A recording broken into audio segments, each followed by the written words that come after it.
Hello नमस्कार दोस्तों। Pharma valley club में आपका स्वागत है।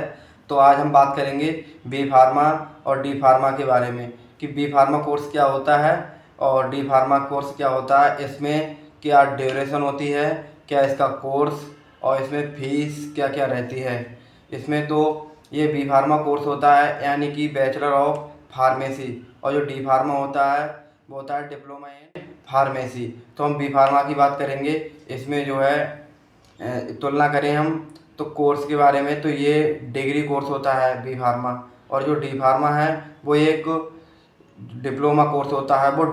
अब हम इसकी ड्यूरेशन की बात करें तो ये बी फार्मा कोर्स ये 4 साल का होता है, और ये जो डिप्लोमा इन फार्मेसी है ये जो है 2 ईयर का कोर्स होता है। इसके हम योग्यता की बात करें तो ये 12वीं में पीसीबी या पीसीएम कम से कम 50 अंक से जो है उत्तीर्ण होना चाहिए।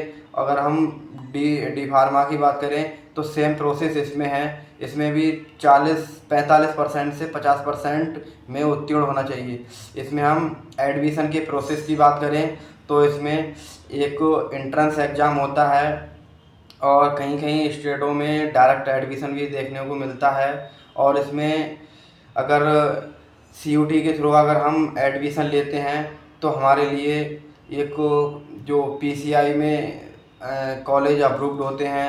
अगर कहीं कहीं स्टेटों में पीसीआई से कॉलेज अप्रूव्ड नहीं होते हैं, डायरेक्ट एडमिशन हो जाते हैं, तो इसके लिए एक एग्ज़ाम होता है बी फॉर्म के लिए जो है सी यू टी यूजी, आपके लिए वो एग्ज़ाम देना पड़ता है।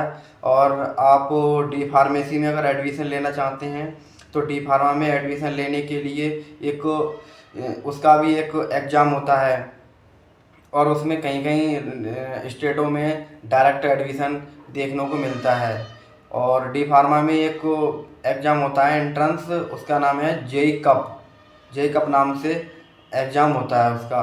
तो अब हम इसके सिलेबस की बात करें तो डी फार्मा में फर्स्ट ईयर का जो सिलेबस है फर्स्ट सेमेस्टर का, तो फार्मास्यूटिक्स होती है, फार्मास्यूटिकल एनालिसिस होती है, एक फार्मास्यूटिकल इनऑर्गेनिक केमिस्ट्री होती है, और एक एचएपी होती है, बोले तो human and anatomy and physiology. और हम ऐसे ही सेम सब्जेक्ट डी फार्मा में होते हैं, थोड़े डिफरेंट्स होते हैं, बाकी सब्जेक्ट थोड़ा सा जो है अलग होता है। तो अब हम बात करेंगे करियर एंड स्कोप के बारे में। तो हम ये बी फार्मा कोर्स है, इसमें हम पहली बात हम इसमें जॉब एंड करियर के बारे में बात करेंगे तो डिटेल कर सकते हैं। और हम हॉस्पिटल में जॉब कर सकते हैं। हॉस्पिटल में जैसे फार्मेसी होते हैं, जैसे फार्मासिस्ट होता है, मेडिकल रिप्रेजेंटेटिव होता है। और हम एवरेज सैलरी की बात करें तो इसमें डी फार्मा में एंड बी फार्मा में जो है हम कंपैरिजन करके दिखाएंगे। तो बी फार्मा में जो सैलरी होती है जो 25,000 से 60,000 के बीच में लमसम रहती है एवरेज। वो आपकी स्किल्स पे निर्भर करता है कि आप किस तरीके से स्किल्स डेवलप करते हैं, किस तरीके से इंटरव्यू देते हैं। अगर हम डी फार्मा की बात करते हैं तो वही सैलरी इसमें 15,000 से 30,000 के बीच में ही रहती है। तो अगर हम हायर स्टडी के बारे में बात करें तो इसमें हम बी फार्मा के बाद एम फार्मा कर सकते हैं, या फिर हम एमबीए कर सकते हैं, और हम रिसर्च में जा सकते हैं। अगर हम डी फार्मा के बारे में बात करें तो ये एक डी फार्मा के बाद हम बात करें तो इसमें हम जो है आगे को अगर कोई भी करना चाहते हैं, जैसे बी फार्म करना चाहते हैं, तो बी फार्मा की जो ड्यूरेशन होती है वो 3 ईयर्स रह जाती है। और हम इसमें वर्क एरिया की बात करें प्राइवेट सेक्टर में तो हम फार्मा इंडस्ट्री में जा सकते हैं, हॉस्पिटल्स में जा सकते हैं, गवर्नमेंट, ड्रग इंस्पेक्टर, रिसर्च। और हम डी फार्मा की बात करें तो डी फार्मा में retail pharmacy, hospital pharmacy, drug distributor बन सकते हैं इसमें हम। और रजिस्ट्रेशन की बात करें तो ये पीसीआई में रजिस्टर होना चाहिए, यानी कि फार्मेसी काउंसिल इन इंडिया में रजिस्टर होना चाहिए। चाहे बी फार्म हो चाहे डी फार्म हो, दोनों कोर्स रजिस्टर होना चाहिए। इसमें अगर हम कोर्स की बेहतर अगर हम जो है बताना चाहें तो अगर जल्दी नौकरी चाहिए आपके लिए तो डी फार्मा बेहतर कोर्स रहेगा, क्योंकि ये 2 ईयर का कोर्स होता है। इसमें भी हम फार्मासिस्ट बन सकते हैं।